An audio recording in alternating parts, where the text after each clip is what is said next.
እህቴና ባሌ ይሄን ያህል ዘመን እኔ ላይ ሲወሰልቱ እንደነበር ያወቅኩበት መንገድ ደግሞ እጅግ በጣም የሚያሳዝን ነው። የበዓል ዋዜማ ነበረ። እኔ ጓዳ ሆኜ ቤተሰቤን ለማስደሰት ለነገ ለበዓል ዝግጅት ለማድረግ ሽር ጉድ እያልኩኝ እስከ ሌሊት ቁጭ ብያለሁ። ሌሊት ላይ እንኳን አደረሰህ ለማለት እሷ ለሱ ትደውላለች። ሁለቱ ካወሩ ከተነጋገሩ በኋላ እሷንም እንኳን አደረሰሽ ልበላት እስኪ ስልክህን ስጣት ትለውና ጓዳ ድረስ መጥቶ ስልኩን ይሰጠኛል። እኔና እሷ ግን እያወራን ፈጽሞ ልንደማመጥ አልቻልንም። ሄለው እንባባላለን፣ መደማመጥ አልቻልንም። ደጋግማ ሞከረች። እኔም ደጋግሜ በሱ ስልክ ደወልኩላት።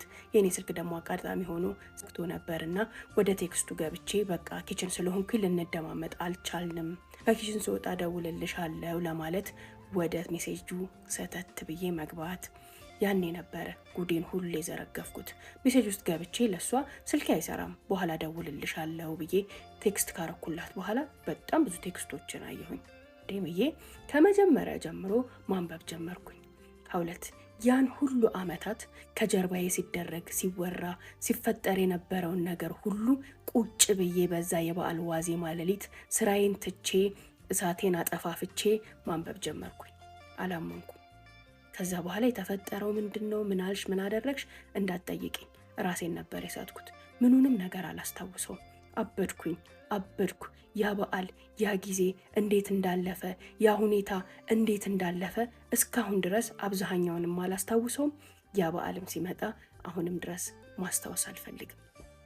እነዛ ቴክስቶች ውዴ መጣውልህ፣ የት እንገናኝ፣ እዚህ ሆቴል ይሻላል፣ እዛ ሆቴል ይሻላል፣ እቤት ሚስትህ አለች እንዴ፣ እቤት ልምጣ፣ የት ሄዳለች ያቺ ሴትዮ አለች፣ በቃ መኖር አለመኖሬን ያረጋገጠችበት፣ እኔ ቤት በሆንኩኝ ሰዓት ደግሞ የሚገናኙበትን ቦታ የመረጡበት፣ የሚዝናኑበትን፣ የሚወጡ የሚገቡበትን አቅጣጫ ሁሉ ከጀርባዬ ሲያወሩት የነበረውን እያንዳንዱን ነገር ነው ቴክስት ውስጥ ያገኘሁት። ቁጭ ብዬ ወደ ኋላ ማሰብ ስጀምር ደግሞ ይበልጡኑ መቁሰል፣ ይበልጡኑ መናደድ ጀመርኩኝ።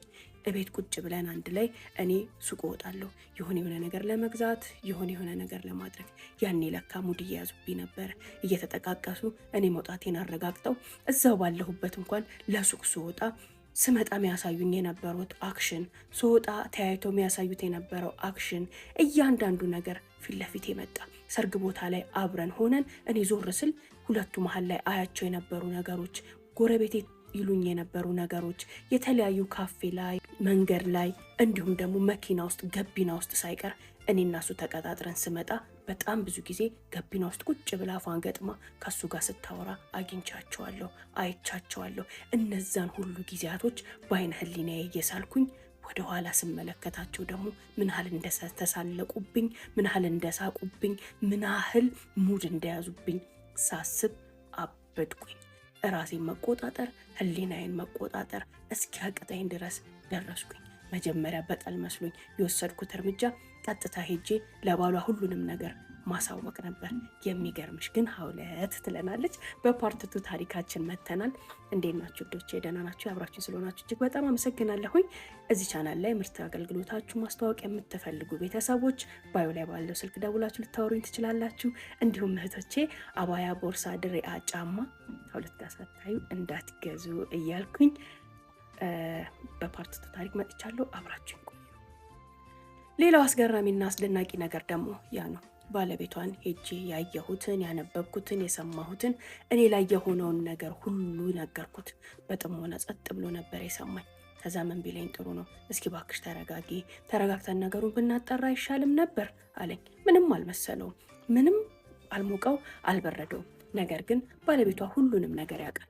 ሁሉንም ነገር እያወቀ ነው ከእሷ ጋር የዚህን ያህል ዓመት እየኖረ ያለው።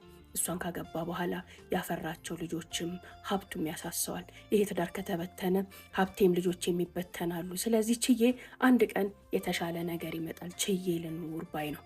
ለእኔም ባክሽ ችለሽ ትዳርሽን ያዢ፣ አንዳንድ ነገሮችን ለማስተካከል ሞክሪ፣ ሁሉን ነገር ቀን ይፈታዋል፣ ተረጋጊ፣ እንደዚህ አቱኝ ብሎ እብድ ከነፈህ ብሎ የሆነ እርምጃ ውስጥ ይሄዳል ብዬ እሱን ሄጄ ብናገረው እኔን አረጋጊ፣ እኔን አስተሳዛኝ ሆነ።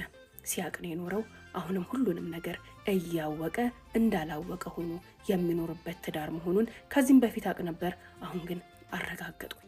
በእኔ ደርሶ እሱ ምንም ሳይመስለው ኮራጀነን ብሎ ሁሉን ነገር እንደ ቀልድ ሲሰማኝ ከዛ በኋላ ያደረግኩት ነገር ስላደረጉብኝ ስለሆነው ነገር ሁሉ ለዘመድ፣ ለአዝማድ፣ ለጓደኛ፣ ለጎረቤት፣ ለሚያቀን ለሳል ቅጠሉ ሁሉ እህቴ እንዲያረገችኝ፣ እህቴ እንዲጉድ ሰራችኝ፣ አቆሰለችኝ፣ አዋረደችኝ እያልኩኝ መናገር ጀመርኩኝ።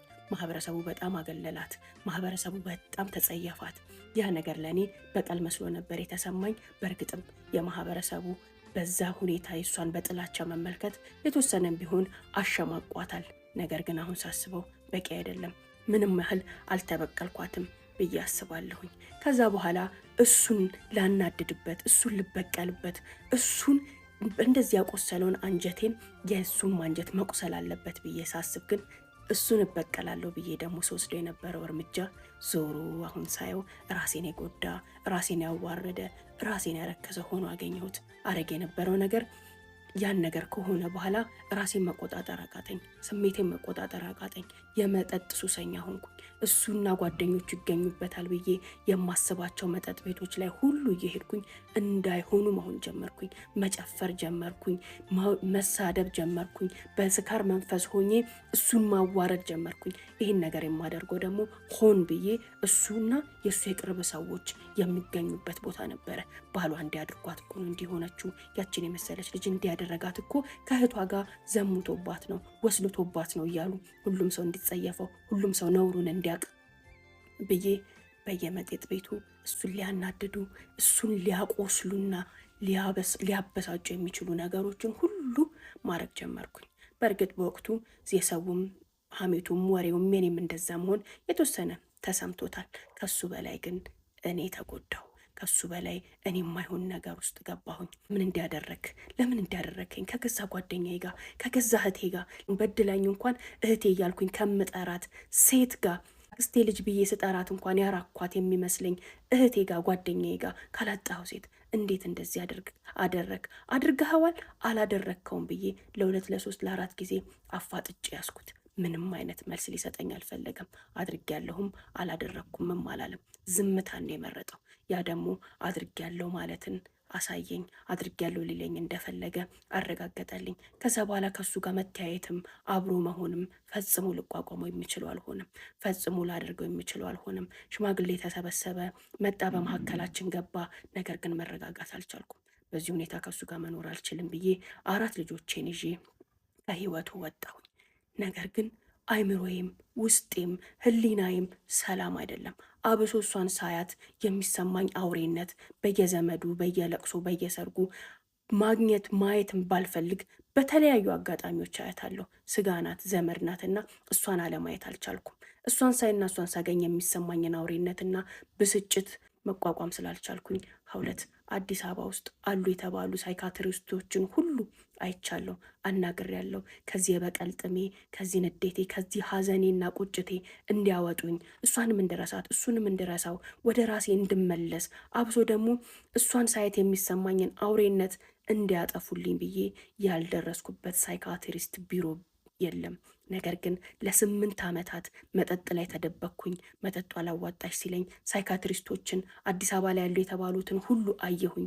ማናቸውም ምንም አልጠቀሙኝም። አሁንም እዛው ስሜት ላይ ነኝ። ከዚህ ስሜቴ መውጣት እፈልጋለሁ። በእርግጥ እኔ ከድሮም ከልጅነቴም እጅግ በጣም ቂመኛ ነኝ። አንድ ነገርን ከያዝኩኝ አልለቅም። ይህን ነገር የማካፍላችሁ ውዶቼ፣ ሰው ሊጨማምር ይችላል እንጂ ያላያየውን አያወርም።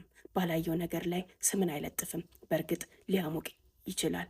ከዛ ውጭ ግን ማንም ሰው የሚገባው እኛ በከፈትነው ቀዳዳ ነው። እኛ በሰጠነው ቦታ ልክ፣ እኛ በተዝረከረክነው ህይወታችን ውስጥ ነው ገብቶ ሚንጎዳጎዳው። ስለዚህ ህይወታችሁ ላይ መስመር ሊሚት